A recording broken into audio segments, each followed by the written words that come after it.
সাবার কাঠ দিয়ে কত সুন্দর জিনিস বানাচ্ছে, চেয়ার বানাচ্ছে।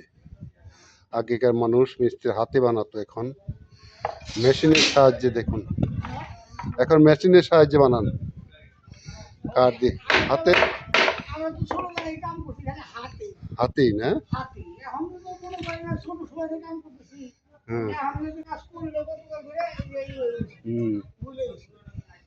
তাই কই আগেকার দেখতাম আমাদের বাড়িতে জিনিস বানাইতো, বাবা কারিগরি তো হাতে বানাইতো। লোহা যে ই করে দিত, লোহার জায়গা নাই যে কাটতে কাটে লোহা বানাইতো, বানিয়ে তারপর ঢুকাইতো, জয়েন দিত আর কি, জয়েন।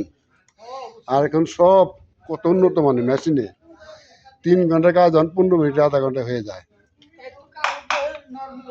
হ্যাঁ তাই না,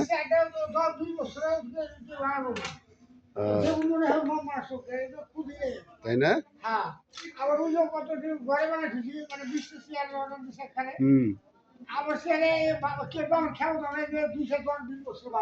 ভাঙবো না,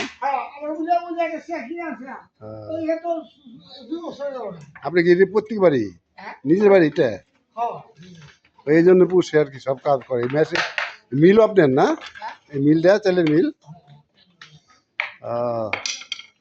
আপনি হিন্দু না মুসলমান? আপনি না, নেই কাজ তো হিন্দুরা করে, তাই কই।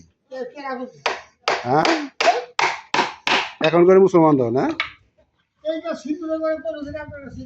এটা আমরা ছোটবেলা দেখতাম সব হিন্দুরা বেশি এই কাজ করতে হয়।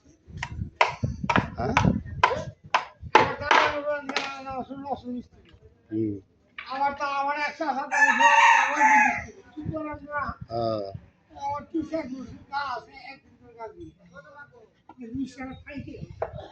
ফেটে গেল না, দেখুন কত সুন্দর কাঠের ফ্যাক্টরি।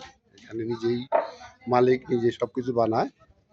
এই কত সুন্দর হচ্ছে একটা ম্যানুফ্যাকচারিং করে ফেলে। দেখুন এখনকার দিনে মানুষ হাতে কাজ করতেই চায় না, আর আমাদের দাদু দাদু হাতে কাজ করে সুন্দরভাবে চেয়ার বানাচ্ছে,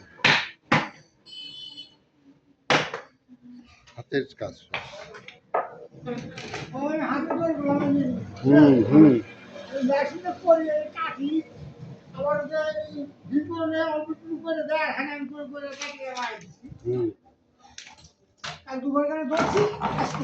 শেষ 2 দিন লাগলো এটা বানাইতে, এই চেয়ারটা।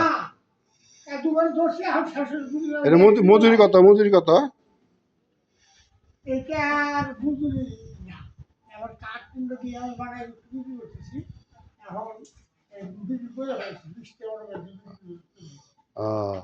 ঠিক আছে গাইস, দেখুন রাখছি, ভিডিওটা বড় হয়ে যাচ্ছে, আপনারা লাইক কমেন্ট শেয়ার একটু করবেন।